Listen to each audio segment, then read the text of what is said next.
Barcelona dominated Newcastle by 7-2. කොහොම goals ගැහුවද කියනවනම් match එකේ අන්තිම වෙද්දි ගැහුවේ කවුද කියලාත් මතක නැහැ. ෆස්ට් හාෆ් එකේ ටීම් දෙකම හොඳටම ඩොමිනේට් කරගෙන හිටියා. නිව්කාසල්ලා බාර්සිලෝනා ගෝල් එකක් ගහන පාර ආයෙ කම්බැක් එකක් ගැහුවා. ඒත් සෙකන්ඩ් හාෆ් එකේ තනිකරම නිව්කාසල්ලාව ඩොමිනේට් ඊයේ බාර්සිලෝනා ඇටැක් එකම ගෝල් ස්කෝර් කරා. සෙකන්ඩ් හාෆ් එකේ කොහොම ඩොමිනේට් කරාද කියනවනම් නිව්කාසල්ලාගේ ඩිෆෙන්ඩර් එක එක්ස්පෝස් වුණේ නිකන් ප්‍රයිම් මියා කලිෆා. ඉතින් ෆ්ලික් ආවට පස්සේ මොනා කරාද කියලා හිතා ගන්න බෑ. but this guy become a beast. දැනට වර්ල්ඩ් ෆුට්බෝල් වල ඉන්න හොඳම ඩුවෝ වලින් එකක්. මං හිතන්නේ මේ විංග ඩුවෝ එකට ගහන්න ඩුවෝ එකට ඉන්නේ ඔලිසෙන් ඩියස් විතරයි. ඉතින් අංකල් ලෙවඩොස්කිත් ගෝල් ස්කෝර් කරා. ඉතින් මේ ගෝල්ස් එක ලෙවඩොස්කි දැනට චැම්පියන්ස් ලීග් වල වැඩිම ටීම් ගානකට ගෝල්ස් ස්කෝර් කරපු ප්ලේයර් වෙනවා. මෙසිගේ රෙකෝඩ් එක කඩලා.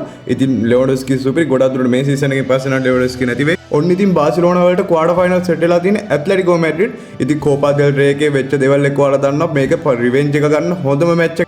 ඉතින් බලමු ඉස්සරහට මොනවද වෙන්නේ කියලා චැම්පියන්ස් ලීග් වල. ඉතින් ඉස්සරහට අනිවාර්යයෙන්ම ක්වාටර් ෆයිනල් අප්‍රේල් 8 වගේ තමයි පටන් ගන්න. ඉතින් බලමු මොකද වෙන්නේ කියලා. අනිවාර්යයෙන්ම අප්ඩේට් දෙනවා. ඉතින් ෆලෝ කරලා තියාගන්න. ඊයේ බාර්සිලෝනා නම් සුපිරි